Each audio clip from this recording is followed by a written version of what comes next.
Let's talk about last year for a second. I mentioned this moment to you right before the interview. I got to throw it back to the NLCS Game 6. Luke Jackson, who we just mentioned, has a rare struggle for last year. 2 runners on, second and third, 7th inning, in Game 6 against the Dodgers.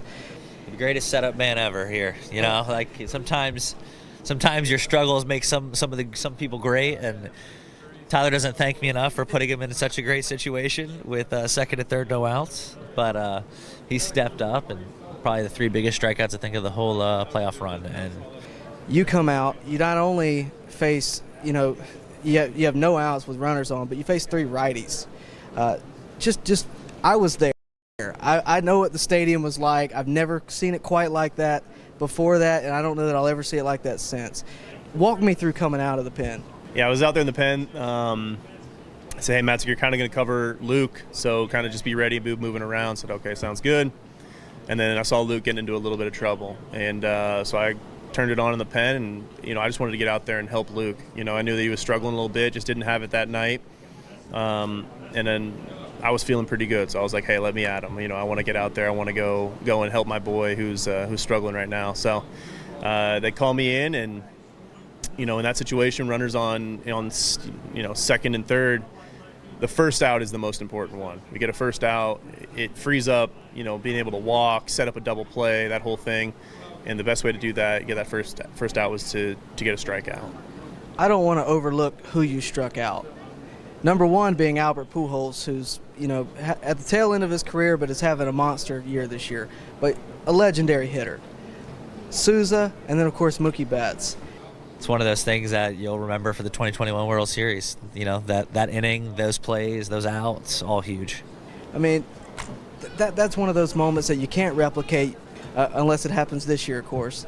But, again, just a great moment. And, did you know then that this team, was going to win the World Series? Is that when you knew, or was it later?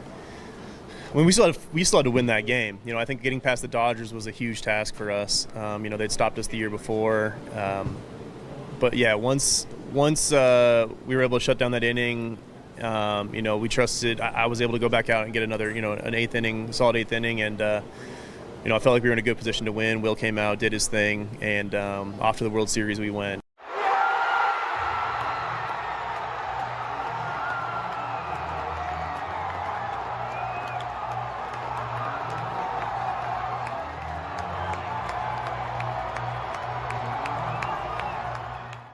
This video is presented by Glenn Smith Chevrolet GMC in Opelika. Get ready to smile. Hello, baseball fans. You're watching On Deck with Tyler Redmond. Well, good evening, everybody. What a night so far, and it's just getting started, hopefully, for the Atlanta Braves. I would imagine that would be the case. Of course, the reason you're all here, the reason it's 12:41 at night in the morning, and you're all tuning in, is because Jorge Soler is headed back to Atlanta.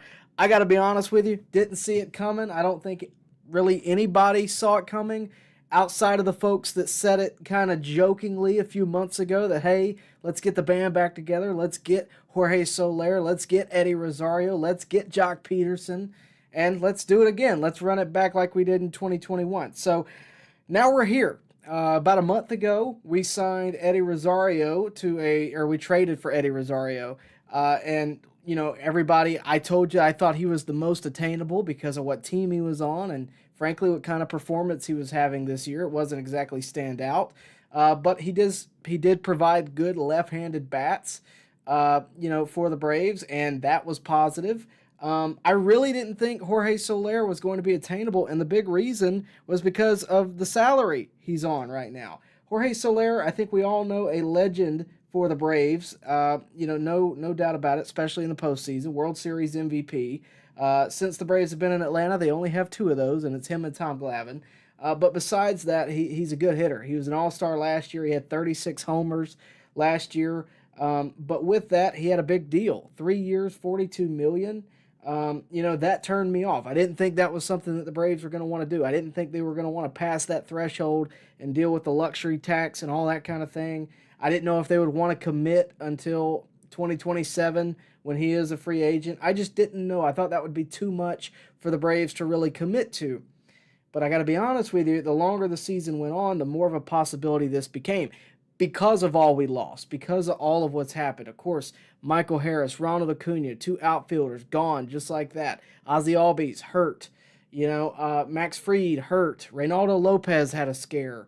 There's a lot that has happened that has kind of pushed the Braves into a corner. And when pushed into a corner, Alex Anthopoulos has to answer the question, are you a buyer this year? Or do you stand pat and do you sell? And he answered that today. He is indeed a buyer. He is not walking away just yet. And that's exciting. It's exciting for all of us. That's why you're all here tonight, because you know what this means. This doesn't just mean, hey, we got Soler and that's great and wonderful. This means that, frankly, I think more moves are coming. I told you that I thought if the Braves were going to be active, it was going to be for a lot of moves. I already see a super chat. This is going to be a little bit different than the way we typically do a live stream. This is not a planned live stream. In fact, I was planning on doing a live stream tomorrow night, probably still will. I was planning on doing a live stream tomorrow night right at the deadline to get the live reaction of the end of the deadline, because that's what we did back in 21. I didn't expect this to happen. In fact, I was at work doing the news when this dropped. So you can imagine my surprise. This is very exciting for all Braves fans for sure. But this is big for the Braves because, again, this signifies that, hey, number one, it's not over just yet. The Braves are going to make more moves, and this is a good one. Now, a lot of folks are going to point to Soler's stats, and they're going to try to damper the feeling, and that's understandable. He's got a 240 average, 330 on base so far this year. He's only got 12 homers, though. That's what a lot of people would point to. But overall, his stats aren't bad. They're not quite as good as the All-Star year he put up in Miami last year. But that said, how many times have we seen a player who, including Soler, who was fairly mediocre in another uniform and comes to Atlanta and comes to life? That's what I think the Braves are banking on. I'm sure they have reason to believe that he could do something to break out and be a fundamental part of this offense. But really, you had to replace Ronald Acuna. You had to, in some form or fashion. And whether or not Soler will be here for the next 3 years, I imagine he will be, or whether or not the Braves decide to trade him over that time period. This is very interesting because this cements the fact that, again, the Braves are not afraid to go over the luxury tax, which is very exciting. Because when you look at the luxury tax and the fact that the Braves have surpassed that substantially now. I mean, the Braves are taking on $26 million just to Soler. And I haven't even really mentioned the fact that we also got Luke Jackson in this deal. I hope you enjoyed the intro to this live stream because Luke Jackson and Tyler Matzek were nice enough to give us interviews right after the 2021 World Series. And I got to tell you, I've met both of those guys. They're very nice folks. Glad to have Luke back. Hate to see Tyler Matzek go. He's a legend in his own right when it comes to Atlanta. But you get something that you desperately needed, which was a good outfield bat, which is what Soler is. Whether or not it's as good as what it was last year is beside the point. It's a solid bat. And really the question becomes, all right, what else are we going to get here? What else are we going to need here? And this is to the super chat. J.W. Taylor, thank you for the super chat. We're going to go through as many comments as you can tonight. Obviously, I expect a larger audience than normal, so I don't know if I'll get to everybody. Super chats will get priority. J.W. Taylor, you're getting the first comment read tonight. What moves could you see the Braves making next? I think they need a back-end starter and depth pieces at second. If you had asked me last week what I thought we needed, I would have told you that I think we really need a starting pitcher. And I even more so think that now because the Reynaldo Lopez leaving with right forearm tightness, thank goodness the MRI came back clean. But when that happened, I think it showed everybody, hey, that's how far we are from really being desperate. And, a lot of folks were saying, hey, the Braves are going to be extremely desperate for a starting pitcher come this trade deadline, and nobody's going to sell to us because they're going to raise that price so high and we're not going to be able to meet the expectation. Well, I told you, too, that I thought we had enough to make some trades, and so far that's been the case. Who would have thought that for Tyler Matzek and a minor league player, we would be able to get Jorge Soler, much less Jorge Soler and Luke Jackson. And on Luke Jackson for a second, he's got a 5.40 ERA this year. A lot of folks are saying, well, that's whatever, you know. But keep in mind, Pierce Johnson's ERA wasn't exactly great either when we brought him in last year. Luke Jackson's ERA last year was sub 3 as opposed to sub 6. So I think there's opportunities for him to get better. And if not, you're not losing a ton. The Braves didn't have to spend a ton here. The Giants, I read a Giants article a few minutes ago. They were saying, look, you know, the reason that there's not much of a return from the Braves is because they're taking on that cash. They're willing to pay a lot of Soler's deal.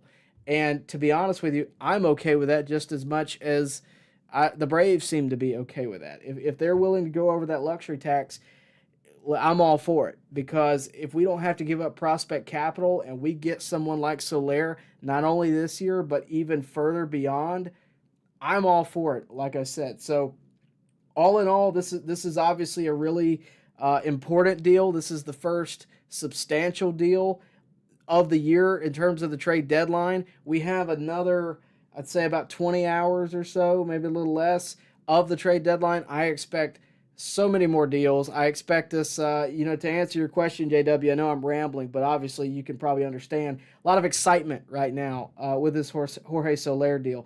JW, I would say, and I agree with you, I think we need a starter. It doesn't have to be as substantial as I thought. Of course, I wanted Eric Fetty. He's now headed to the Cardinals, I believe. A lot of the guys who we've circled, Jazz Chisholm, went to the Yankees, popped off crazy tonight. It tells you how bad he wanted out of Miami. But there's been a lot of guys who we've circled who are off the books. You say Kikuchi, I believe, is gone. So, I mean, there's a lot of folks that we've mentioned that I pointed out months ago were going to be trade pieces. There was just no way they weren't going to be trade pieces. The White Sox have plenty of those. If you don't think Garrett Crochet is going to be traded, at this point, I think he is. And I didn't think a week ago that he would be, but the interest is so high that the White Sox would be stupid not to maximize his value. Same for Luis Robert. I thought the Braves were really going to go hard after him. In fact, I think they did. A lot of the insiders were saying that they were really going hard on Luis Robert. I just didn't think Jorge Soler would be attainable for the price. Luis Robert had one less year on his deal, and I thought, well, the Braves could take him and not commit too long and then give him an extension possibly if they wanted to. But this Jorge Soler deal, blessing in disguise. I told you that I wanted Alex Anthopoulos to do something off the wall, something that we wouldn't expect, because if we don't expect it, in large part, other teams are not going to expect it. And that's when AA is at its best. And he seems to be currently doing very similar things to what he did a couple of years ago. He seems to be doing very similar things to what he's done during successful years. And I think this is just the beginning. And again, we are going to do a live show tomorrow night, probably starting right at 5:30. I would encourage you to be here. We're going to recap the entire day of tomorrow. Obviously, we're recapping this because this is huge and this is what we've all been waiting for. I mean, all day long, I've been seeing Twitter posts about what are the Braves going to do? Are they going to do anything? I mean, I even posted something about, man, I just wish AA would do something to show me that we're going to be active. And I'm glad this is what we got rewarded with for waiting. I mean, it's almost 1 o'clock in the morning Eastern time, and we're hearing about this. This is a huge deal. I cannot emphasize enough that this is not just about Soler. This is about who else we're going to get. Now, when I say who else we're going to get, I've read your comments, I've skimmed through, I've seen about 6 of them that I can count about Jock Peterson. That's a fair question to ask right now. I did a video, it's a short on the channel right now, I saw it earlier. I did a video telling you I didn't think that we were going to go get Soler, we were going to go get Rosario, we were going to get Peterson. I thought if anybody we would get Eddie, and then we did. I didn't think we'd be able to get Soler because of the price tag. I didn't think we would be able to get Jock Peterson because where the Diamondbacks were in the standings, and I didn't think they'd be sellers. But at this point, I'm not questioning anything. It'll be interesting to see, what happens. The Diamondbacks currently, for those of you wondering, I'm going to pull up the wild card standings right now. Let's see. So the wild card standings, the Diamondbacks sit at, let me see. They are just outside of the wild card to qualify for the wild card. They're a half game out behind the Padres. The Braves only have a half game lead after losing today to the Brewers, which, by the way, that was brutal. And if today's loss showed us anything, it's that we definitely need bullpen help. For those of you that don't agree, I understand it, but I still think any kind of bullpen help would be nice, considering the fact we don't have a ton of lefties. We don't have a lot of high leverage guys. Jesse Chavez gave up a 3-run homer today. Everybody loves Uncle Jesse, as do I. But at the same time, you got to have guys, when it's a 1-run game, you got to have guys you can put out there and hold the lead. And Grant Holmes, I thought, pitched very well today in his first career start. No complaints there. But at the same time, our bullpen is not what it was on opening day.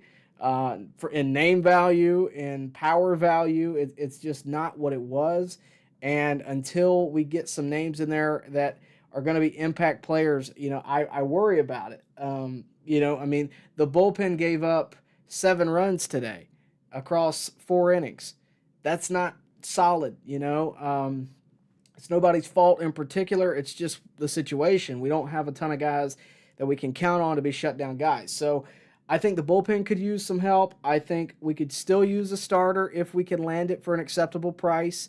At this point, I don't care about the money price. I care about what are we losing in trade capital, because that seems to be what the Braves care about.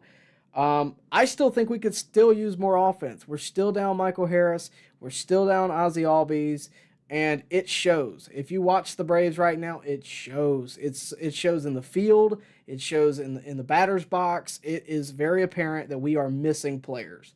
It's easy to cover when you're missing one. It's really hard to cover when you're missing, 3 starters in the field alone right now, not to mention the pitching staff. The pitching staff's done a good job of getting around it, but other than that, we've had a lot of problems when it comes to navigating absences on the field. I mean, we've seen some plays that look like the Bad News Bears over the past few days. It's been frustrating, and we've all been wondering, man, is this going to make the Braves be a seller at the deadline, this little stretch we're having where we look so bad? I'm happy to say that seems to not be the case, but it's certainly a relief, right? Because this easily could have went the other way. That all being said, we're going to go to break here for a minute. We have a huge audience tonight. I thought we would, obviously, with the big news. I got to run the ads, though, so bear with me. But if you would, please do us a favor. Like the video if you like this kind of content. If you like baseball, like the video. Subscribe to the channel. Hit the bell for notifications. We try to do these live streams at least once a week.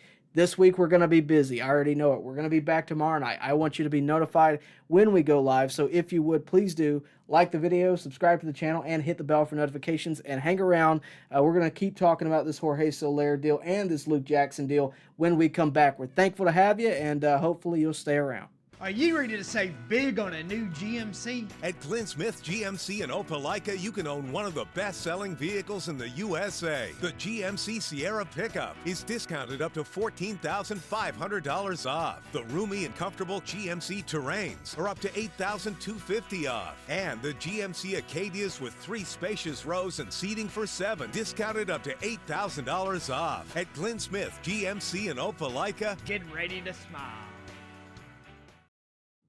All right, welcome back. We're going to go ahead and get into your comments. Obviously, guys, busy night tonight. Thank you for tuning in. Obviously, good audience tonight. Happy to have you. And again, thrilled with the audience tonight. Can't thank you enough. Thank you for liking the video. Thank you for subscribing to the channel. Thank you for being here. I know it's late. I know you could be tossing and turning in your bed. We're happy you're listening to us, if nothing else. Scooter Puff says, I certainly wasn't expecting this news to come after midnight tonight. I had kind of put it in the back of my head, Tyler, you got to be ready in case something happens, if something big happens, you got to go live, and there I was doing the news, and sure enough, this happens, and it's like, I thought I was going to bed early tonight, but no, there was no way I was missing this, no way I was going to miss the opportunity to be on here and talk about this. This is too big to miss, and obviously, we can sit here and we can talk about the memories of 2021, but I think you also have to look ahead for the possibilities of 2024. I saw a tweet earlier that brought up a good point. Obviously this is exciting, but is this enough to satisfy Braves fans at the deadline? I don't think so. I think if this is all we do, it's a disappointment. It's a solid move, but it's got to be accompanied with a starting pitcher or at least bullpen help. It's got to be. And I think that we just got a lot less desperate, and it's going to be a lot easier to talk to teams and make deals happen the longer the deadline goes on. The White Sox have been a seller, but they're not selling cheap, and they're certainly not going to sell Garrett Crochet cheap. I told you a couple weeks ago that I didn't think Garrett Crochet was going to be was going to be anywhere near possible in landing. I didn't. Garrett Crochet is, for all the right reasons, going to be hard to get. That said, with what we didn't lose in prospect capital, if the Braves do want him, they do have enough prospect capital to land him. I just think it's going to be a lot. I think it's going to be a Hurston Waldrop, an A.J. Smith-Shawver, maybe a Spencer Schwellenbach. I feel like it's going to take a lot to get him. That's why I was pro Eric Fetty. That's who I wanted to get, because I didn't think that it would cost us an arm and a leg to get Eric Fetty, which in the 3-team trade that I saw for Eric Fetty earlier, it didn't seem like it did, and I thought that would help shore up the rotation. You'd have Schwellenbach as depth, you'd have Elder as depth, obviously pending a trade, but I thought that would be a good way to go. There's other folks that are available. In terms of the outfield, I don't know that we're done. I think Soler is a good upgrade for Duvall. I think Duvall could be a trade piece at this point. I'm not saying he will be, but we've traded him before. And it could help us land a starting pitcher. It could help us land a reliever. I think he is an upgrade for Duvall. And before you go, well, Tyler, is he that big of an upgrade? I would say yes. We've gotten better with Eddie Rosario. I think he's had good at-bats for the Braves. He's been able to be put in situations where he can be successful. But I think Jorge Soler is going to really shore up the lineup in a way that we haven't had lately. Duvall could really help you land something. I don't know what, but I do think it'll help you land something. In terms of what we need, once again, I really think we need a starting pitcher. Reynaldo Lopez's scare for whatever possibility of an injury he could have had after yesterday, I think proved that, because if he goes down for the rest of the year, what on earth are we going to do at the end of the year when Max Fried is a free agent, Charlie Morton is a free agent, Spencer Strider is questionable, and then Reynaldo Lopez is questionable? The only two guys we got standing, one of them's 40 and may retire, and Chris Sale, and Chris Sale. I mean, that's all we had. So I still think we need a starting pitcher. Kevin McAlpin agreed with me. I saw it on his Twitter earlier today. That the Braves really ought to get a starting pitcher, because at the end of the year they could be losing two of their frontline guys with questions surrounding the return of Spencer Strider. I still think they got to get a starting pitcher, because how could they not? It's just, if you lose Max Fried to free agency and you lose Charlie Morton to retirement, you're down two. Spencer Strider may not be ready on opening day. Do you really want to start the opening day with Chris Sale and Reynaldo Lopez and maybe Spencer Schwellenbach, followed by A.J. Smith-Shawver, Bryce Elder? If that's the case, that's fine, but you're cementing the fact that you're going to have a rebuild time, or you're going to have to land a couple of starting pitchers prior to opening day. It's possible, but why not go ahead and get one of them now? That's my take. I think that we have a lot of different ways this can go. The fact that we made this happen without losing any prospect capital tells me that more trades are likely to come. And again, the reason more trades are likely to come, it doesn't take a genius to put this together. The reasons trades are more likely to come is because why would you upgrade the matter of, whether or not that we could potentially get other people? So I think ultimately, we look at where we're at right now, and you hope to see more moves, because if there's no more moves, I think it's a disappointment. So, we'll see what it is. Let's go ahead and continue the comments. We're going to be here a while, guys. I got nowhere to be. I'm off tomorrow, so as many comments as you got, I'm going to read them. Super chats, again, do give you priority. It's just the way we have to be. But if you do, again, if you do super chat, I do try to give you a little bit more for your money and make it worth it. So again, thank you to JW Taylor for that. Donta Spate says we need to try to go get Jock Peterson. I think a lot of people feel that way. J.W. Taylor says Luke scares me. I'm glad we got a great bullpen now. Luke scared a lot of people. I even told him the day I interviewed him. For those of you that were here at the start of the show, I showed clips back from right after 2021. I interviewed both him and Matzek. And by the way, I can't overstate enough that Tyler Matzek should be appreciated on the way out. I'm glad that the Braves are giving him his flowers on the way out, giving him a nice post, and saying that, hey, you know, this guy will always be a legend. I've never said this on air, but I'm going to. Nutsack should be remembered. He should be, absolutely. And I'll tell you this, on a personal note real quick, and I know I got 115 people watching, I'm not going to hold you long, but on a personal story with Tyler Matzek, I interviewed him back in 21, talked to him for about 30 minutes aside of that interview. The first time I walked into a big league press box, or a big league clubhouse, rather, to get interviews, Matzek was hurt, I believe, at the time, or was coming out of injury or whatever. This is last year. Last year in the postseason. So, yeah, he'd have been hurt. And he walked right up to me, and it was, hey, Tyler, how you doing? He remembered my name, spoke to me, and didn't have to do that, but it made me feel like I belonged. So he wasn't the only one to do it, but it's certainly something I remember. So on a personal note, I'd like to thank him. But, no, I hope he has a long career after this. Obviously, he's been battling injuries, and we wish him the best here from Atlanta. That's all we can do. A lot of you guys tuning in. Hard to keep up with the stream. I don't know if I'm going to be able to get everybody. Let's see. Eduardo Quinn. Hey, Tyler, what are our chances to land Jock Peterson or Vaughn Grissom? Vaughn Grissom is interesting. I haven't thought about that, to be honest with you. I had kind of wrote him off in my head. In terms of, well, let's look at the standings. For the Red Sox, they're a game out of the wild card, so they could be a seller. I don't know if they're exactly committed to Vaughn Grissom, so if you wanted to get him, I think you could. It's not a bad idea either because of what we're missing with Ozzie Albies and, frankly, what we're lacking with Orlando Arcia at the plate, although he did hit a homer today. There is concern there in the middle infield. I don't know that Vaughn gives you enough offensively to offset what he doesn't give you defensively. That was the big concern back when we let him go, was could he give you elite defense? And the answer was no at the time. And that was, of course, at the shortstop position. I would argue that he did play better at second base because he had less intense plays. He didn't have to make such a long throw. There were things that benefited him in that role. But even so, I don't know that the Braves are really going to want to explore that because I don't know that he's going to be what they're looking for. Orlando, and again, what he lacks in offense, he gives you in defense. It's rare that you see an error, and if you do, it's because he's probably trying to outstretch himself and do more than what is asked. So I don't know that that's really the problem.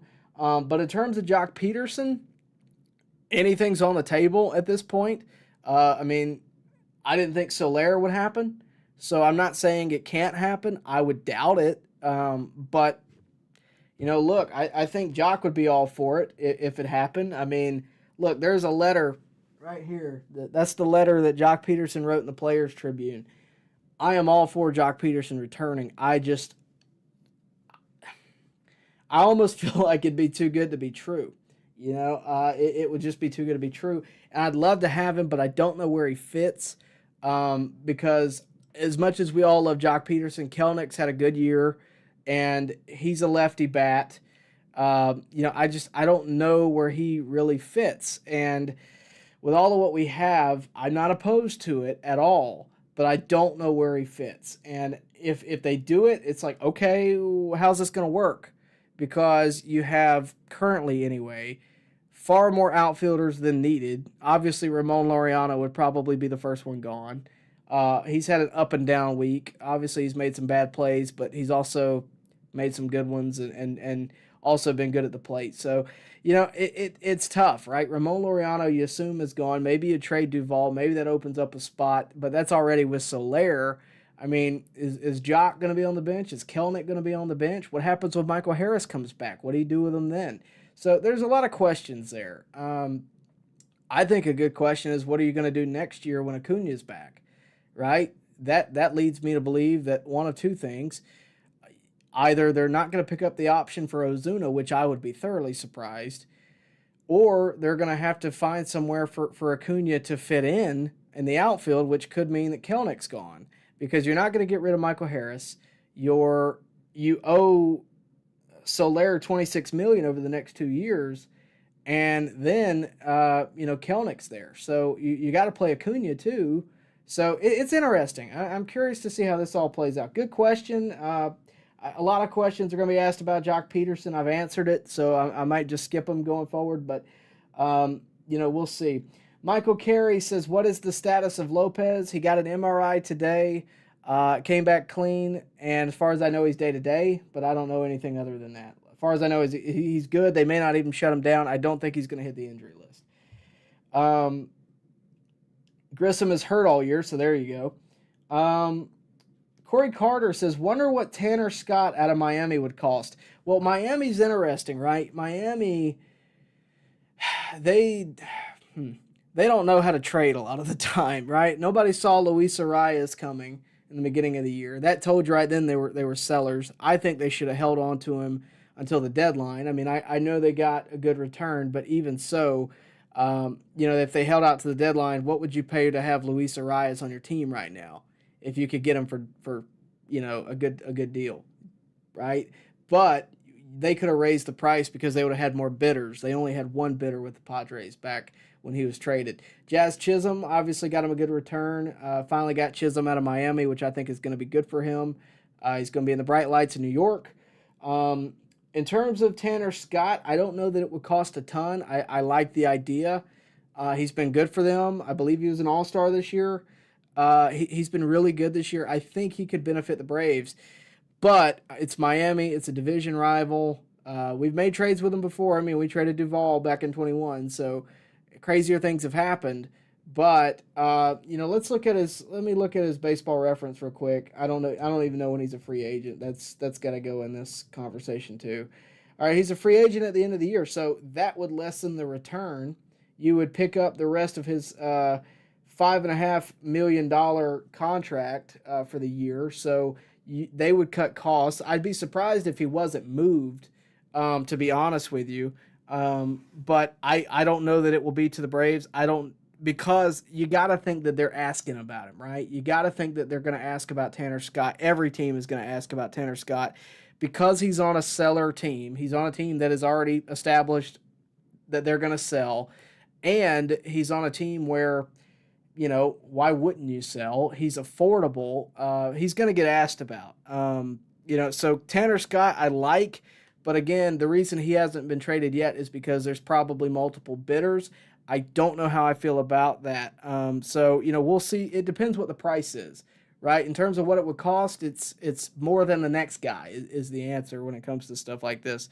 When it comes to Tanner Scott and when it comes to really anybody, I think that it's going to be a bidding war, and that's probably what the Braves avoided by getting Soler as opposed to getting a Luis Robert. They didn't have to get into that bidding war necessarily, at least not as mainstream of one, right? We always say that Alex Anthopoulos likes the under-the-radar moves, and this was definitely an under-the-radar move because very few people saw Soler moving, even with his struggles this year.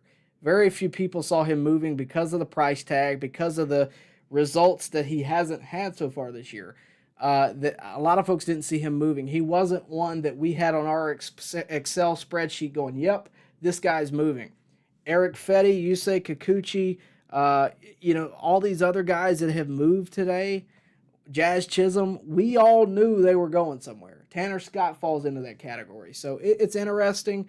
If the Braves did it, I would like it, but I don't know that they will because they're going to have to outbid whoever else asks for it.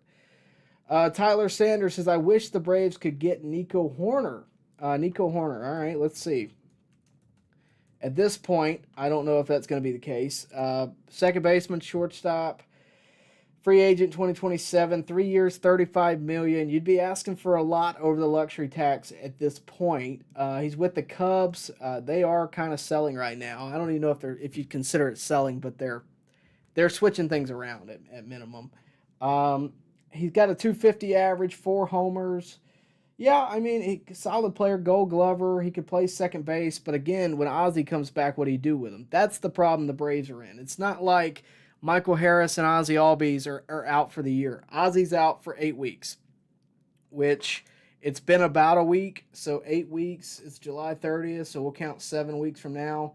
You're looking at, late September. He's going to be ready for the postseason, more than likely.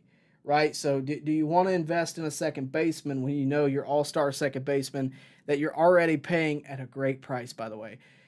Do you want to invest in another second baseman when you know you got him coming back for the postseason? You're likely not going to win the division anyway.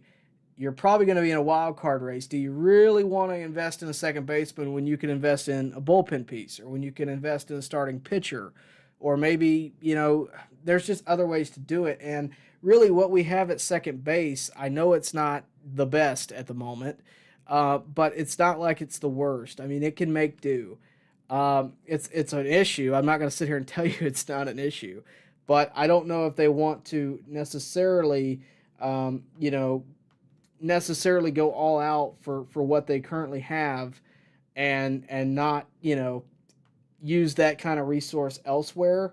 Nacho Alvarez hasn't exactly performed at the plate, which I think we all kind of expected, at least for the time being. I mean, what can you expect out of somebody who's just coming up? I mean, he was 0 for 3 today. I think he's gotten a hit. I know he's gotten a hit, but I don't think it's been very many.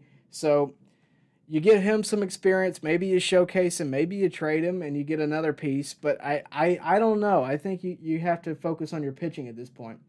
Terrence Robinson's tuning in. Thank you for that. Nice crowd. Yeah, I told you that he was looking at me crazy. Terrence works with me. He was looking at me crazy, going, "You're going live? It's midnight." I said, "Trust me. My people are going to show up." Well, we're 136 deep right now. We appreciate you tuning in. We're going to be on here as long as we can. We're going to answer as many questions as we can. But a lot of folks tuning in. Trey Chapman asks about Tyler Anderson. That's a good one. We've heard that one before. We've talked about him before. Currently with the Angels, they're going to be sellers. They have a little bit so far. They got rid of Carlos Estevez over the past 24 hours, but I don't know that they're going to be getting rid of everybody, because the Angels, they're a weird team. They never really go all out on a rebuild, because they can't. They're paying Trout too much to justify doing that. Although Tyler Anderson, a 2.96 ERA, he's had a good year for the most part. Let me see. Low win percentage, but what does that mean when you pitch for the Angels? He was an All-Star this year, 2-time All-Star.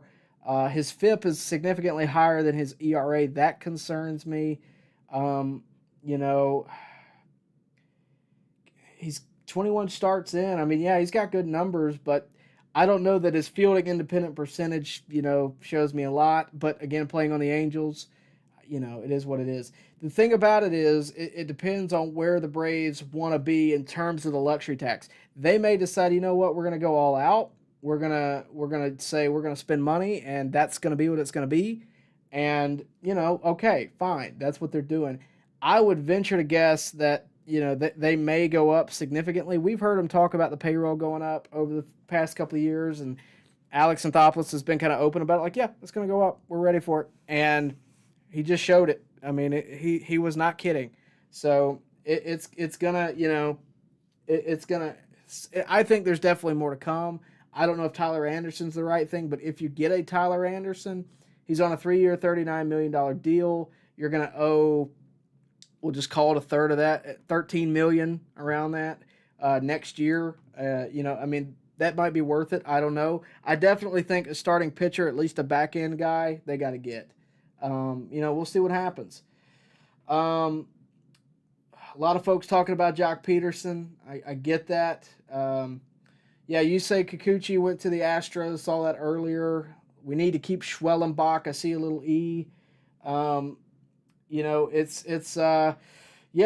there's a lot of different ways this can go, right? I mean, we can look at it, we can break it down, we can sit here and talk about all the different options. The key to me here is that the Braves aren't done. That's the key to me. They're not done. And that may sound simple. That may sound like, hey, well, yeah, of course they're not done. They're obviously going out and making trades. But think about a week ago. What were you thinking? Especially over the past few days when we split the series with the Mets. We lost 2 games in a row to the Mets. We had lost 6 in a row. What were you? I mean, you weren't thinking we were going to be making moves. A lot of you guys were.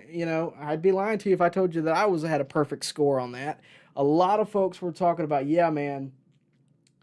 I don't know. I think we might just stand pat and be ready for next year. I didn't think so. I didn't lean that way, but I mean, it crossed my mind a couple times. Like, man, yeah, we just may stand pat and be ready for next year, because what are we seeing? We've seen every time we have a positive stretch, injury strikes, and I don't think that's going to be the trend going forward, but it just has been a brutal year in terms of injuries for the Braves. No team, I don't think, could survive it. The fact that the Braves are even qualified for the wild card, much less leading the wild card, is amazing, if you want my honest opinion. A lot of folks have criticized the front office this year. A lot of folks have criticized Snit. I think that's kind of an ignorant point of view. I think that if you look at what all they've lost that was out of their control, it's hard to blame them. And you look at what we have, and you just hope that we make it to the postseason. All of a sudden, Ozzie can come back, Michael Harris can come back, Max Fried will be back and healthy and rolling, and all of a sudden we have a chance to win a World Series. That's what you hope for, but time will tell. Crazier things have happened. We've seen it before. Sound FX says, do we have a time frame on Whit Merrifield's return? His injury was a total freak injury, so what are they waiting on, especially with Nacho Alvarez Jr.'s talent not translating to the majors? Well, I mean, it's a little early to say that it's not translating to the majors. He's only been up a week. That said, I mean, you're correct in terms of what he's been able to do. I don't have a timetable. I mean, it's a broken finger.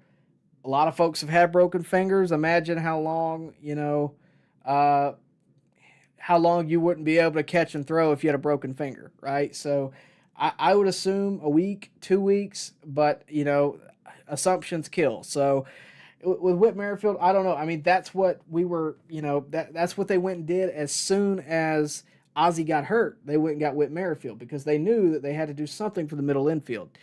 They may address it. They may just wait for his return. It's going to be interesting to see what they do. I wish I had a better answer for you, but no, I don't have a time frame. Bradford Brusso is asking the important questions. Why take on the Soler contract but not offer a similar or better contract to keep Max? Well, we don't know that hasn't happened. That's the thing I like to tell people. Max has been asked about, do you want to stay here? It's a tough business, and it's tough because we don't really know what's going on behind closed doors. Max has waited so long to get to free agency, right? He'd be dumb now almost from a business standpoint, not a personal standpoint, just from a business standpoint. A lot of folks would call him dumb to wait until, or not to wait until free agency to at least hear the offers from the Dodgers, from the Padres, from the Yankees, from whoever would want to pay him. Because the Braves historically are not going to pay him more than $20 million a year. It's just not going to happen. If there's anybody that I think has earned that, it's Max, but I don't see it happening. In terms of why pick up the Soler contract, look around. I mean, we need it. We need something. And Soler does give you a right-handed bat that's powerful in the outfield, which we need. It's one piece of the puzzle. In terms of why not give it to Max, Max doesn't need an extension right now. I mean, he's signed till the end of the year. And he's made it clear that he doesn't want to talk about the contract till the end of the year. And that's what the Braves are going with. And that may result in the same way Freeman's dealings ended. It may result with him talking it out with AA and getting something signed next year. I don't know.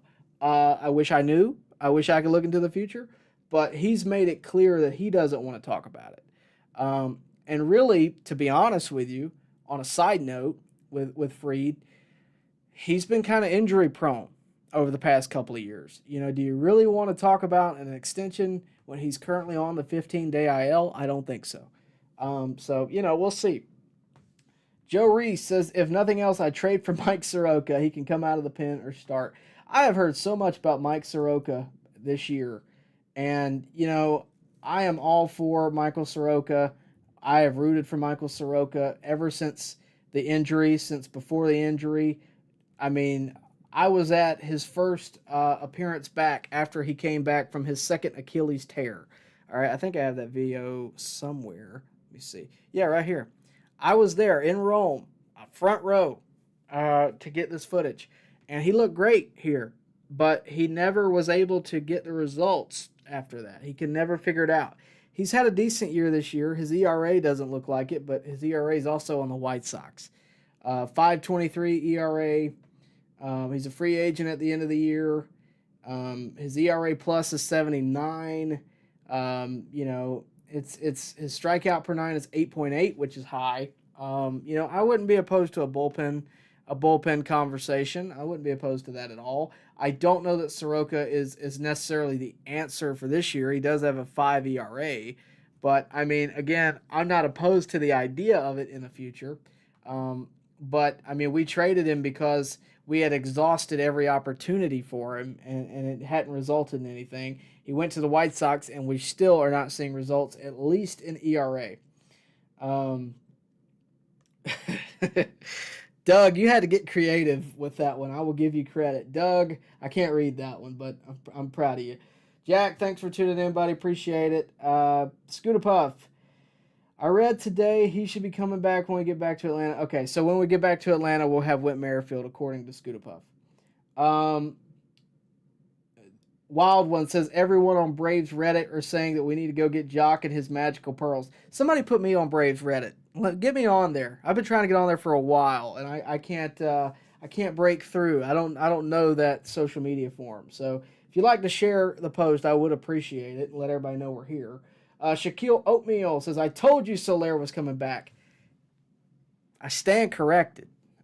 He says, now we just need Jocktober. Michael Carey says, I heard Harris might be a long shot coming back in August. I don't think so. I think he's definitely coming back in August. It may be mid to late August, but I do think he's coming out in August. Corey Carter says, I'm out on Crochet. I don't want Crochet. He's too demanding. That's, of course, in reference to the rumor about Crochet saying that if anybody signs him or trades for him, rather, that he would want an extension if you want him to pitch in October this year. I mean, yeah, I can understand the too demanding thing. If I was his agent, I'd be like, hey, why don't we focus on getting a ring, and then we can talk about an extension because your worth would be even higher. But to be honest with you, he'd probably get an extension if he went to the Braves. I mean, the way things are going, the way that we've operated over the years, Crochet probably would get an extension. It wouldn't be for the price he wants, but he probably would get offered an extension. Robert Cannon says, no more Williams, Short, or Laureano.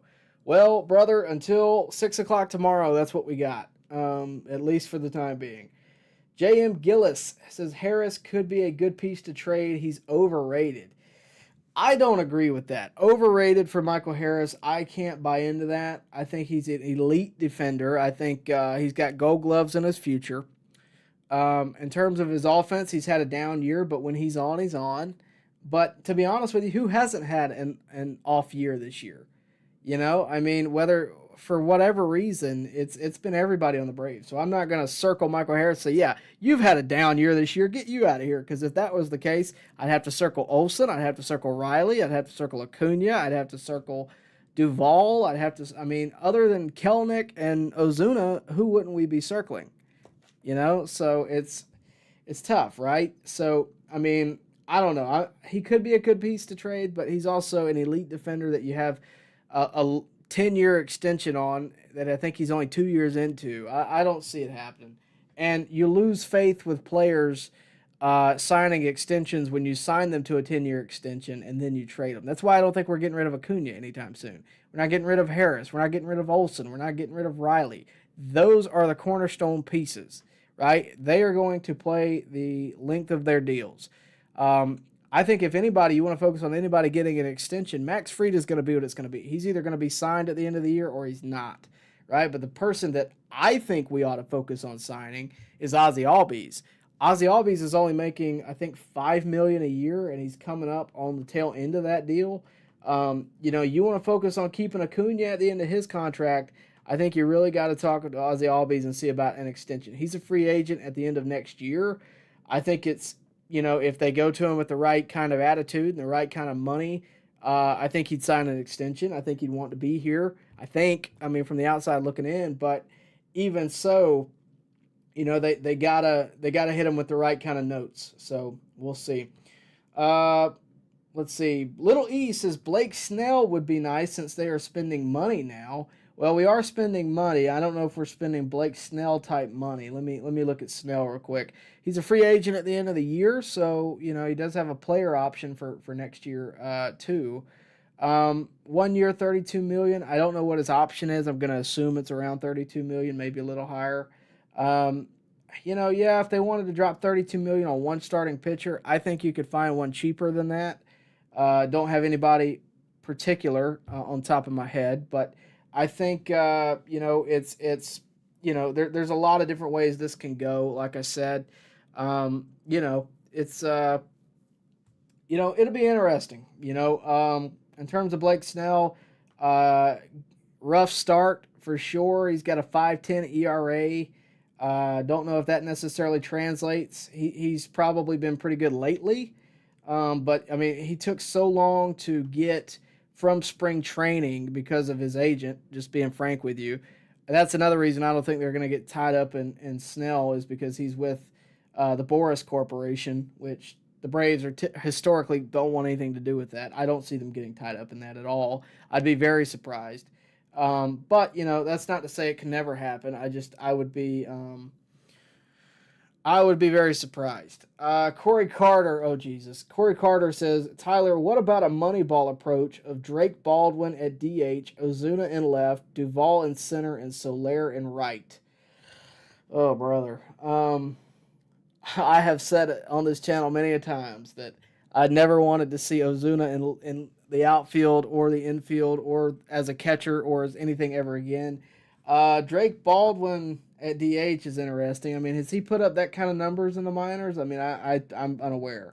I think he's a good piece to trade. I don't get to follow the minors, at least AAA, that closely. I hate to say. Let me see. Minors. Let's see, 2024. Bear with me, guys. Going to the minor leagues on Baseball Reference takes a little longer. Not giving me good stats. There we go. All right. Hold on. So this year with Mississippi, 244 average, 4 homers. I don't know if that qualifies you for a DH. I'd almost rather see Soler be at DH if that were the case, and Eddie Rosario or somebody in the outfield, maybe even Duvall. I'd much rather have a major league hitter and defender in the field. And yeah, I don't know that I could see Drake Baldwin being there on a serious note. Sound FX. Hey, Tyler, do you think the Braves rush Ian Anderson back to the majors? Nope. Saw him in low A Augusta. He looked vintage Ian Anderson. However, he has shown some rust in AAA Gwinnett.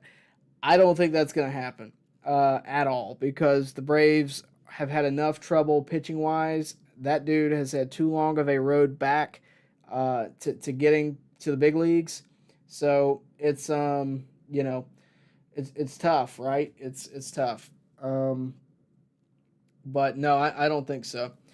Du Bois says, come on, Tyler, why does everyone think that are in the news will be on Braves? AA only goes after guys that aren't being talked about.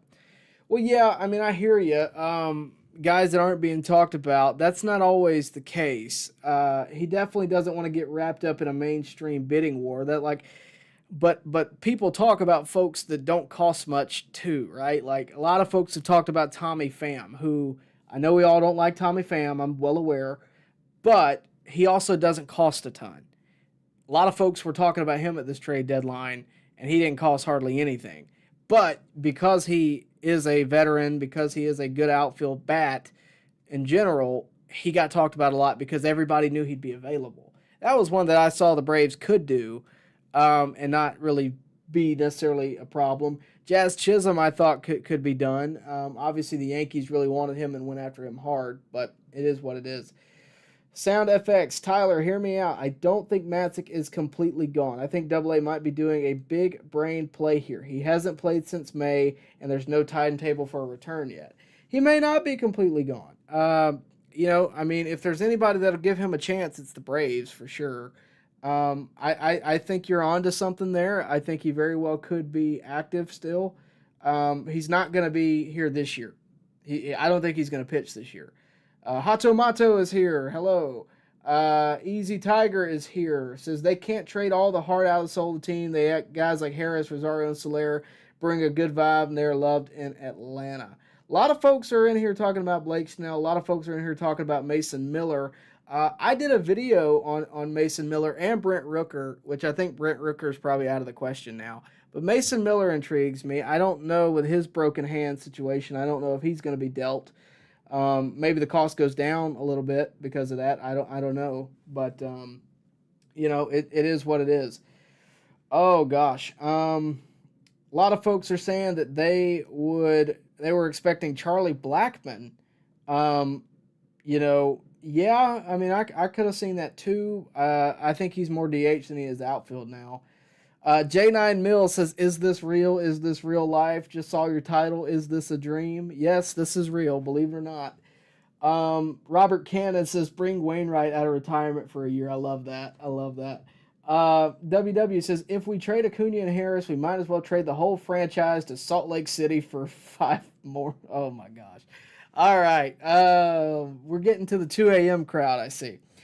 Green Tea says, I feel we don't know what we really have as a team with all these injuries. The team could look completely different in September when the players start coming back. You know what? You bring up a good point, and a point that I probably should have mentioned a long time ago. We're going to talk about this, then we're going to go to break, and we're going to come back and continue to answer comments, so stay with us. But you bring up a really good point because this is the first trade deadline for the Braves. The 6 p.m. tomorrow night, that's the first trade deadline for the Braves. But you very well could have another trade deadline type feeling come September when Michael Harris is back, when Ozzie Albies is back, when obviously Max Fried will be back a lot sooner than that. But when you are back to quote-unquote full strength, obviously you'd be missing Strider, Matzek, and, of course, Acuna. But you will have some additions still, and it'll feel like you're getting a new player. We've dealt with that over the past few years anyway. We've seen that happen. So you bring up a really good point, Green Tea, that we could look really different and right on time for the postseason. So, we'll see. Scooter Puff says, Ozzie is absolutely number one priority when it comes to extensions. Assuming Max is gone, Ozzie is the absolute heart and soul of this team. I tend to agree with that. That said, guys, we're going to go to break real quick. When we get back, we're going to continue to answer your questions. We're not going anywhere. I'm going to answer as many of these as I can as long as the crowd keeps us going. So if you're out there and you have not already, like the video, subscribe to the channel, hit the bell for notifications so that you can stay up to date. You'll know when we go live. We're going live tomorrow night, too. We want you to be a part of it. We hope you'll be here. And obviously, we want you to be a part of the On Deck community. So do that. Are you ready to save big on a new Chevrolet? Make your way to Glenn Smith Chevrolet. Choose America's #1 compact SUV, the Chevy Equinox, discounted up to $6,500 off. The powerful Chevy Silverados are up to $13,750 off. And the big Chevy Silverado 2500 HDs are discounted up to $6,000 off. Glenn Smith Chevrolet in Opelika. Get ready to smile. Welcome back, guys. We're continuing to answer your questions. A lot of folks are talking about everything going on. Look, I don't think anything's going to happen overnight. I could be wrong. I mean, I can't stay here all night anyway. But look, I mean, a lot's happened already, right? I think we're all aware of that. A lot has already taken place. I mean, the Soler deal is huge. I think Luke Jackson is an underrated move. I think, but again, there's more to come. I have no doubt in my mind that there is more to come. And look, I had circled the trade deadline. I looked it up early on in the year. All right, when's the trade deadline? Probably about the moment Strider got hurt. I said, all right, where's my calendar? July 30th, 6 p.m. We're doing a show right then, right? We're doing a show that night. I'm taking off work. We're going to do a live broadcast that night. I need to be here. And here we are the night before, and we're already like hyped up, right? And we have every reason to be, because again, it's not just about Soler. Soler, great move. solid move. You addressed an issue in the outfield. But beyond that, this just tells the fans, it tells the team, it tells the organization, we are not running away from this. We are going to construct this team with every intention to either compete in the wild card series and move on from there, or try somehow to pull off a miracle and come back from 8.5 games back, right? We've seen crazier. I'm at the point where, logically speaking, I think the division is kind of second thought right now. I think the focus for the Braves has shifted a bit, right? Earlier in the year, even a month ago, even maybe a week or two ago, Snitker would have told you our focus is to win the division. He still will tell you our focus is to win the division because he can't say anything else. But any logical speaking individual at the moment is going to go, okay, we're 8.5 games back. We are missing Acuna. We are missing Fried. We are missing Strider. We are missing Harris. We are missing Ozzie, and so on. Let's just get healthy, and then we'll go from there. And getting healthy is going to be sooner rather than later. So to me, the division obviously takes a back seat. But if you can get healthy and you can be ready at the beginning of October for what is to come, then obviously you're talking about a completely set of different circumstances, right? Let's see the MLB postseason schedule just for a second. So Ozzie's probably coming back late September. That's what we're looking at.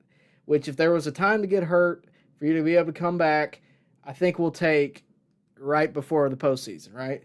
So the postseason starts wild card game 1. Was this last year? This is last year, yeah. Give me 2024 MLB.com. What are we doing? It's probably looking right at the beginning of October, I would imagine. Yeah, so the wild card series is October 1st through 3rd. So it's as soon as October goes. That's when we start the playoffs. So for Ozzie Albies, even if he comes back the day before, we'll take him. Lot of folks. Little E says Ezekiel Tovar from the Rockies would be interesting. Tovar, to me, I believe, is too young to even consider. I don't know. The Rockies are stupid, so who knows? Yeah, he's not a free agent until 2031. I don't know if we could even make that happen. He signed a 7-year, $63.5 million deal. He's got 17 homers this year. He's been a good player for sure, but attainable, I doubt. I highly doubt. Let's see. Mad Monk says, up until Tyler did what he did, the biggest relief appearance was where Kerry Lightenberg, for those of you who are old enough to remember him, did what he did in his relief appearance. Yeah, I agree with that. I'm not old enough to remember, but I've seen the clips. I remember, I know what you're talking about. Scooter Puff says, I feel like the Dodgers and their salary shenanigans this year. Hang on, I lost you. Their salary shenanigans this year may have made other contenders realize they're going to have to start opening up the checkbook more if they want to keep pace. That very well may be what happened with Braves ownership. It's like, look, if the Dodgers are willing to pay $700 million to one player, maybe we do got to, open it up a little more. I don't know. Bradford Brusso says, I would have rather have seen pick Ward. He's talking about Taylor Ward and Ben Joyce from the Angels. We talked a lot about Taylor Ward on the channel. We did a video, I think last week, and Taylor Ward was among the contenders that I talked about. I thought he'd have been a good player. And look, I mean, we can theorize, but I told you in every video just about that every theory I had was just that. It's a theory, and it's a theory that, a lot of other teams have too, right? If you need a second baseman and you need an outfielder, Jazz Chisholm kind of fits that mark for everybody. Ben Joyce had a good year, 2.11 ERA, not a free agent until 2030. He's under team control too long. I don't think the Angels would give him up, not unless we give him, again, a lot. I just feel like that they're not going to do that. Carlos Paulino says, I still hope the Braves can get Kevin Pillar. I just hope Kevin Pillar can get out of Anaheim. That would be nice for Kevin. He's having too good of a year to be wasted in Anaheim. Yeah, Greg, I know. Matzek did go to the Giants in the Soler deal. James Franey says, sign Trevor Bauer. We've talked about that a lot here. I'm not going to shy away from it. A lot of other folks will. I have no problem with it. And, it's controversial. I know it's controversial. But I don't think the Braves will do it. I think it'll be another team that is desperate, or time has gone by, or he forces their hand in some way with his performance in Mexico, and somebody's going to be willing to do it as an attraction or whatever, and then come that trade deadline, it'll be a trade piece. There is something going on because Major League Baseball, for sure, has put out some kind of thing, because you mean to tell me 30 teams who all need pitching aren't willing to sign a former Cy Young Award winner who's having a great year in the league he's in, will take league minimum. I mean, there's definitely something to be said for that. It's the Colin Kaepernick effect. I'm not saying it's fair. I'm not saying it's equal. I'm just saying that's kind of the mark he's got on him. To be honest with you, I wouldn't say I'm a fan of Bauer necessarily, but I'm definitely a sympathizer for sure. I think that Bauer has proven, at least from what we know, has proven his innocence. And I think he should be given a chance to play in baseball. I don't think that he'll ever have this problem again. I think he's aged out of a lot of his shenanigans that a lot of teams don't like. I think he's good for the game in a lot of ways. I loved what he used to do with the vlogging. To see how a pitcher warms up at your ballpark and gets ready for a start. He did one at Truist Park that I really enjoyed, but he did one at Wrigley that I enjoyed. I mean, there was a lot of them that he did that it was like, oh, man, this is cool. We're getting to see the inner parts of the stadium. We're getting to see how he shows up every day and works, and that kind of stuff's good for the game because nobody else does that. But, again, I don't think the Braves will do it. I could tell you why, but I can give you the simplest reason, and it was because Snit flat out said no. I was at a event, it went viral on Twitter. I don't know if I have it here where I can just grab it, but it went viral on Twitter where Snit was flat out asked by a fan, hey, do you see any possibility of signing Trevor Bauer? I don't have it, but he just went simply, no, I don't. And we moved on. I mean, he had no interest. The Braves have no interest. It's unfortunate for Bauer. I would love to get him right now because, man, what a move that would be. But whoever does it is going to have to deal with bad PR. Whether that's fair or not, I think most people here would probably agree with me here.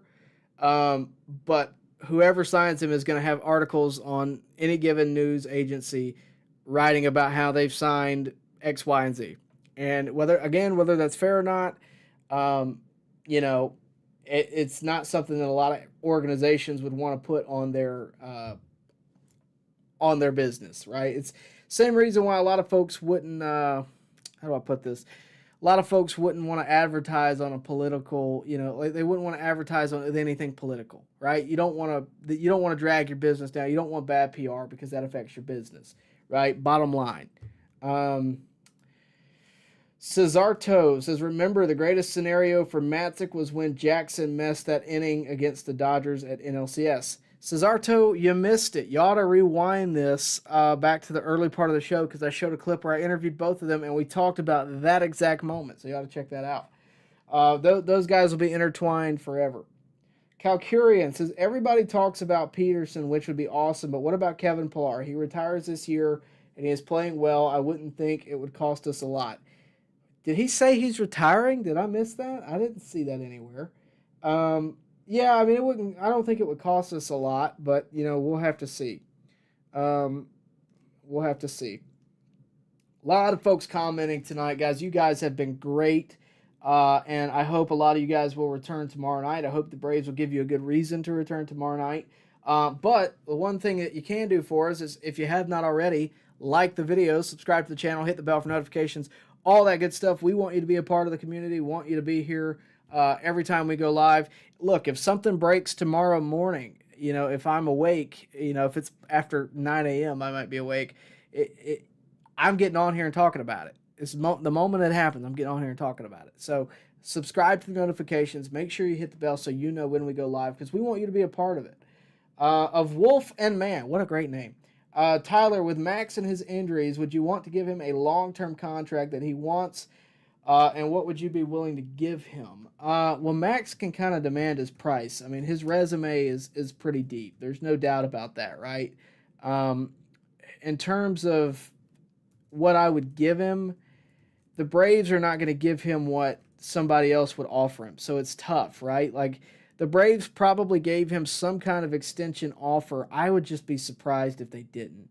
I would just be very surprised if back early on in his career, especially like after the 21 World Series, but even before that, like 2020, once, he had kind of proven himself, I would be surprised if they didn't try to give him like a 10-year, $100 million deal, kind of like how they did Strider, right? That's the deal. Problem is now he's got a longer resume than Strider. He's healthy, at least, for the time being. It's tough. I mean, I don't know what a fair deal would be on the top of my head, but the thing is, think about it this way, right? This is how I feel about Fried. Imagine you work at, I don't know, Burger King, right? And you get paid $15 an hour, which, okay. And then McDonald's up the street is saying, hey, you can do the same exact job over here, but make $30. Why wouldn't you go to McDonald's? Now, the difference is we're talking about millions of dollars, and we're talking about across the country. It's higher stakes, no doubt about it. But for Fried, who is from the West Coast, he may be open to listening to the Dodgers. He may be open, especially considering his fanhood of Sandy Koufax growing up. But he may be willing to listen to the Padres. He may be willing to listen to, the Angels even, because it's back home. Whether that's the way it needs to go. I mean, look, to be honest with you, if I was a Major League Baseball player, which, by the way, I am not, in case you're wondering, if I was, though, and I had an opportunity, as a guy who lives in Georgia, has lived here my entire life, if I had an opportunity to play for the Atlanta Braves, I may take a pay cut, right? But if, the Yankees were offering me $50 million more in my contract, you have to, it's like any job, really. You do the pros and cons. For Fried, I don't know if he's gotten an offer yet, but I would just be thoroughly surprised if the Braves have not tried to reach an offer with him. I would be surprised by that. But we don't know. We'll never know until a deal is made, maybe, whether or not something has been tried to be done. He's made it clear again that he does not want to talk about it until the year is over, and that puts the Braves in a spot where all they can do is wait. I think the Braves should go ahead and get out ahead of it, similar to what they did with Matt Olson and Freeman back in the day. And they got Matt Olson before Freeman signed a contract. I'm not saying that they're trying to get out ahead of Fried to do anything mischievous, but they could get out ahead of being in a situation where you're down 2 starting pitchers, and all of a sudden Max Fried's value just went up. And you got to pay him $50 million more than what you initially wanted to. If you have starting pitchers ready to go, you may not be as willing to pay that much money. So, we'll see. Michael Carey, I know ERA can be deceiving. I know it can be. I get all that. I'm not saying that that's the only reason I wouldn't be interested in Michael Soroka, but here's what I will say. Soroka also, his FIP, his fielding independent percentage, is not very good either. And look, I've said before, I am the biggest Michael Soroka fan there is. I want him to be successful, whether it be as a starting pitcher, whether it be as a reliever. But his FIP is higher than his ERA. I know he's on the White Sox. I get it. But I got to have something to show me that he is, able to perform. And maybe that comes next year. He's a free agent at the end of the year. Maybe he gets signed to the Braves. Maybe he gets signed to the Astros. Maybe he gets signed to the Reds. 29 different places he can go. I got to see something. He wasn't putting up good numbers in the minors either. That's the other thing. It's not just that it's the White Sox. I got to see something to tell me he's worth losing a prospect for, or he's worth losing cash for. And so far, look, I've met the guy. I've interviewed him. There's no one that wants him to be more successful. But as an organization, from Alex Anthopoulos' perspective, from the front office perspective, you can only give so many chances. You got 40 roster spots.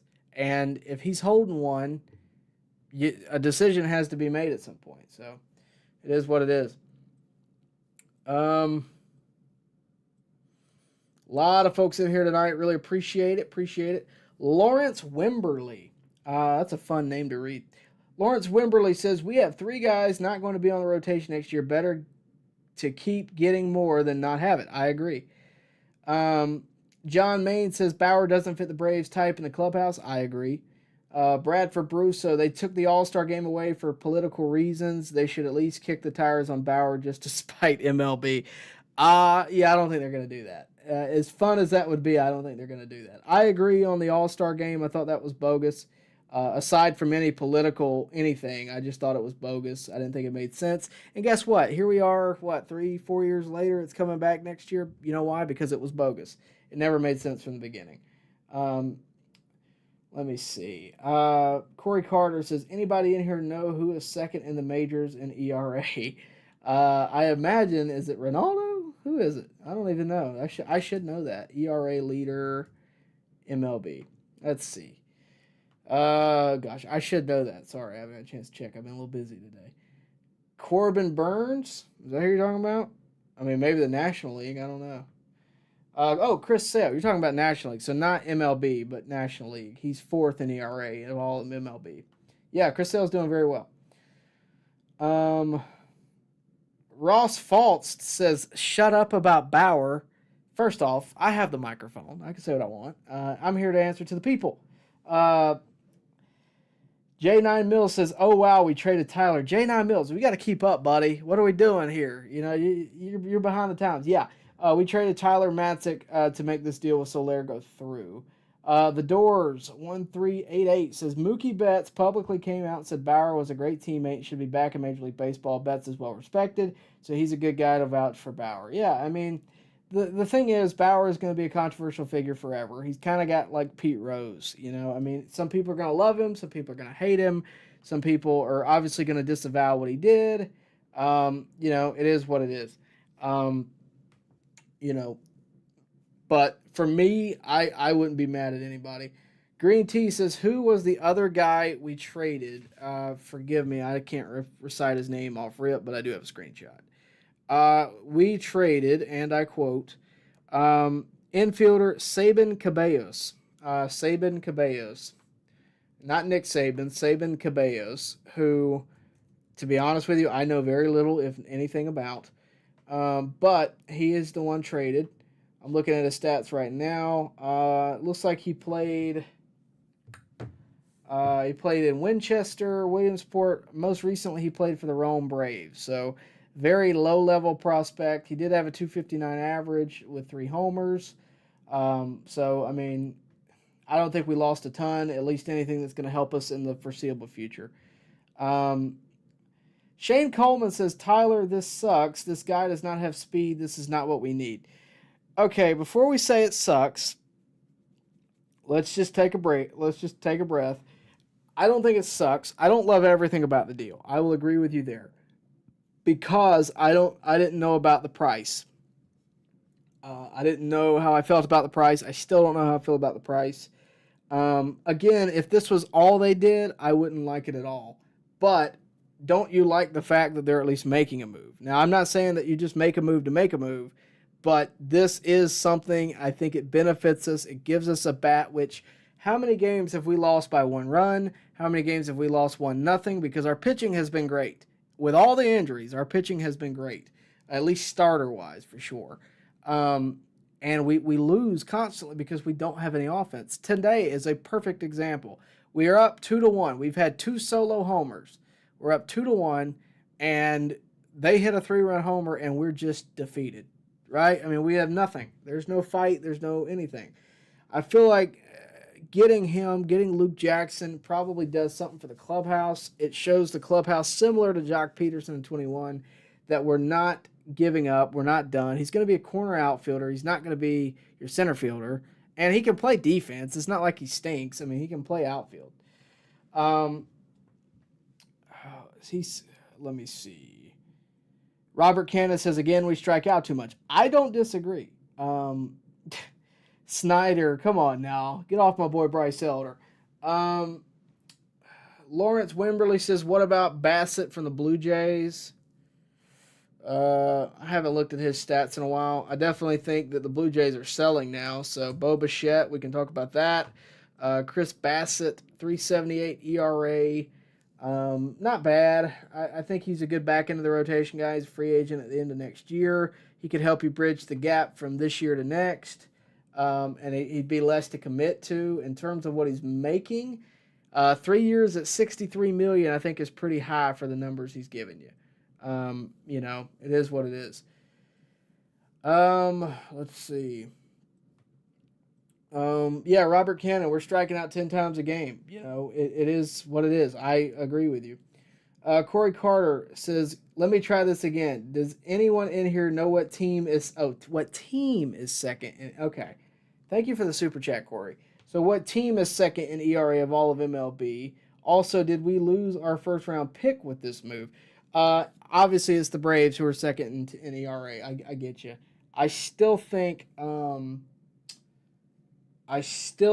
that we could use some bullpen assistance. I still think we could use a starter. I know we've been good, but with all the injuries, depth would be nice. In terms of the first round pick, I don't know. I wish I did. It didn't say anything about that in the press release, and it has not said anything about it in any article that I've read. I'm going to just type it into the Google machine and see what I can find out, but I don't think that is the case anywhere. First.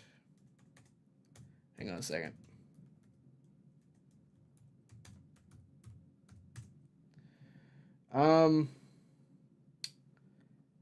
No, I don't see anything concerning that. Last thing about losing a first round pick is back in January. I don't see anything to concern ourselves with that. I could be wrong. I don't want to lead you wrong, but I don't think we've lost anything. I think the biggest thing we're losing is $32 million over the next 2 seasons. So, I think this is more about for the Giants, it's cutting costs. For us, it's getting a player that can help with the offense and maybe a player that can help with the bullpen. But really, it's bringing a guy back, bringing 2 guys back who are pieces of that 2021 team. And a lot of people would call that lazy. I don't. I think it's interesting. I find it. If they don't do anything else, I will be disappointed tomorrow. Extremely disappointed. But, we'll see. Oh, my gosh. Little E has a line for the century. Every time Elder pitches, the other team should be charged with elder abuse. You know what? We're just going to screenshot that. As much as I disapprove of it, that was funny. I'm not going to lie to you. My friends would think that's funny. Tyler, do you agree that we need speed? I just want your opinion. In terms of speed, we lost that when we lost Acuna, right? And that's hard to replace. And I'll tell you why it's hard to replace. Because very few players have both speed and power, right? Very few players have all 5 tools. That's what you get when you have a guy like Acuna. He's an elite player, and it's a rarity that you have someone like that. In terms of speed, I agree with you. We need speed, but to me, we need Acuna. And the fact that we lost him hurts. And I know every time I say the fact we lost Acuna, everybody points to, well, he wasn't having a good year. It's like, yeah, but he'd been playing for a month and a half. It's not fair, to say that he wouldn't have had a good year. He did a lot for the offense, I think, because when you look at last year, you look at the way the lineup worked, and the lineup functions. It is a ever-changing thing. When you look at the way it worked, Acuna was a fundamental piece, right? Because he gets on base, whether it be by walk, whether it be by hit, whether it be by homer, he's going to get on base some kind of way. When he's on base, whoever's on deck, he's going to be on second. All of a sudden, he's in scoring position. Base hit, he's in. A ground ball to the right side, he's at third. Pass ball, he's at third. He might steal third. It just puts pressure on an offense or on a defense rather, that nobody else can really do. So I agree that we need speed, but if we purely need speed, Forrest Wall would be starting in the outfield right now.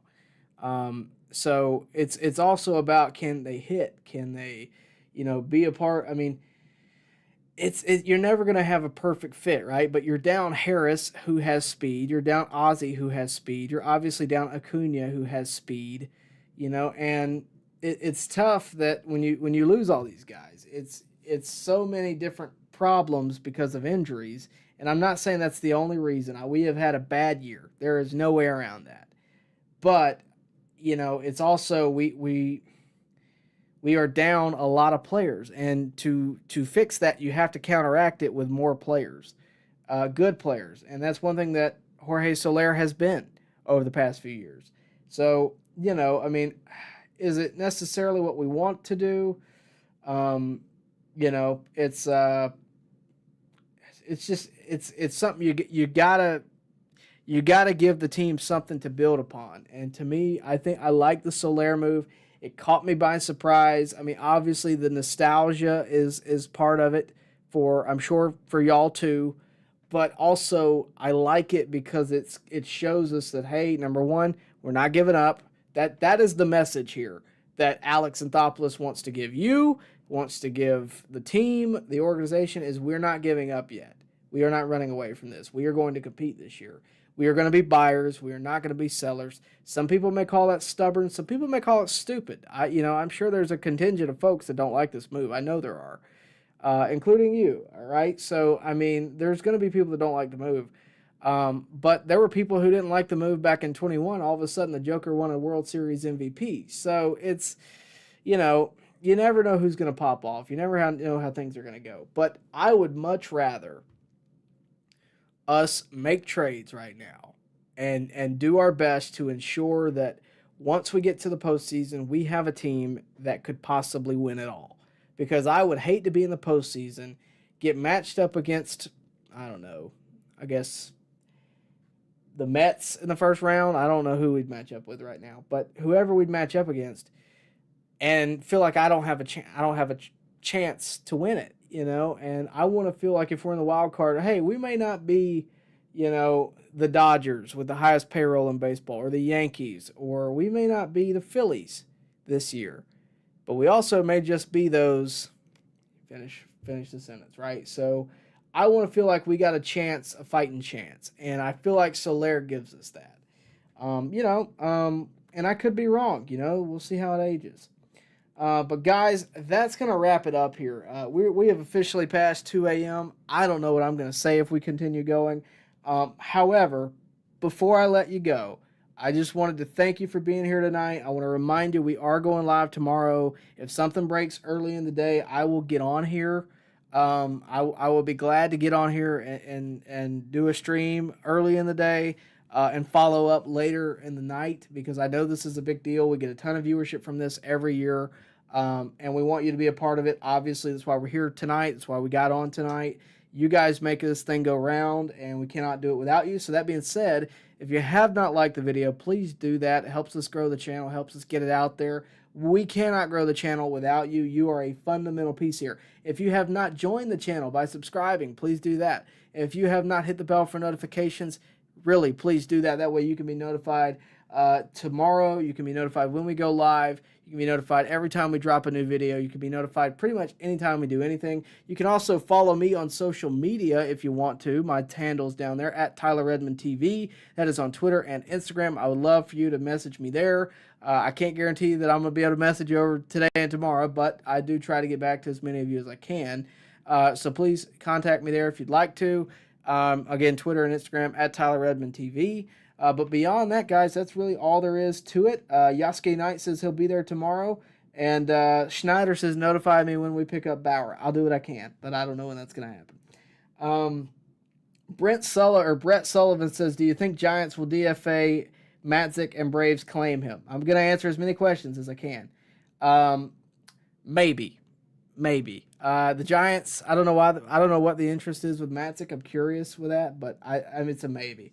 John Main says, Tyler, I remember when we had less than 100 subscribers. Here we are, guys. We're on the cusp of 5,700, I think.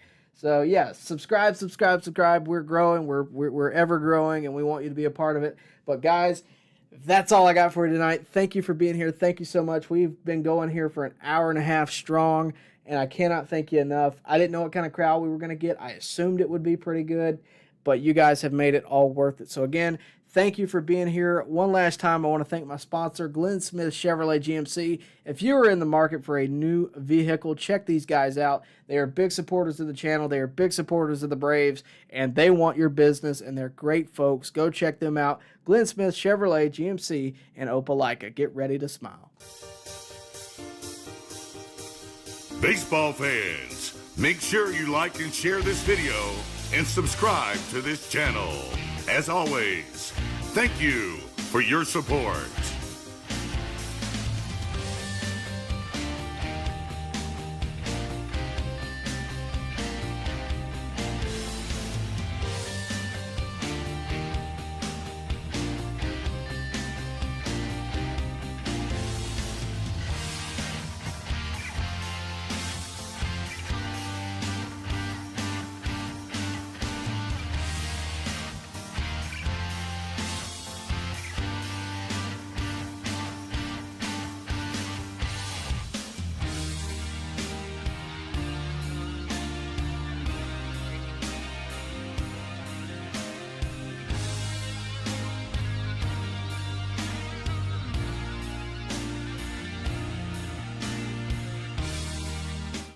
Let's talk about last year for a second. I mentioned this moment to you right before the interview.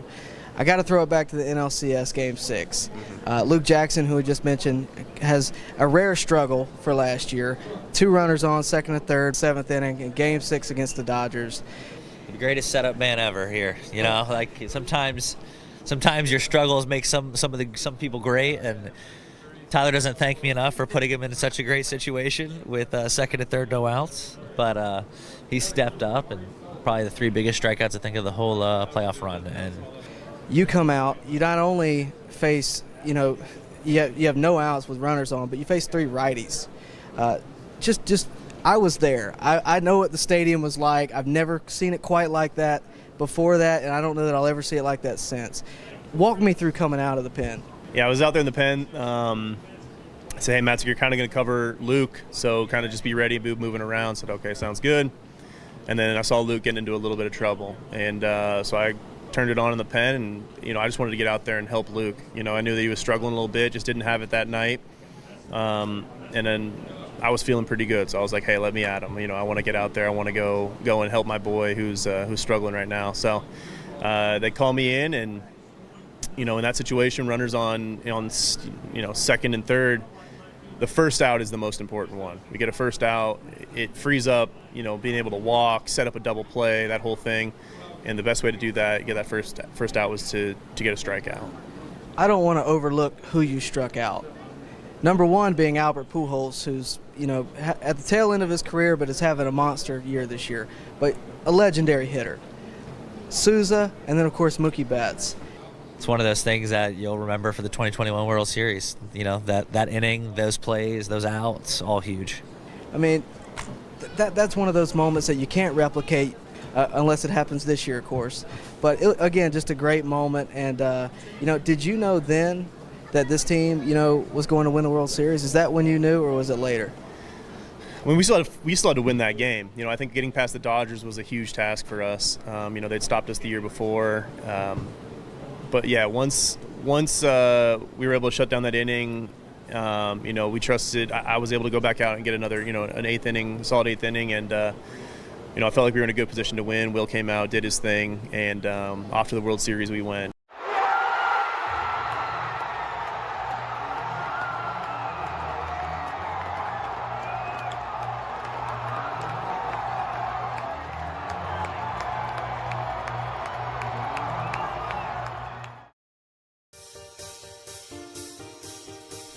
Baseball fans, make sure you like and share this video and subscribe to this channel.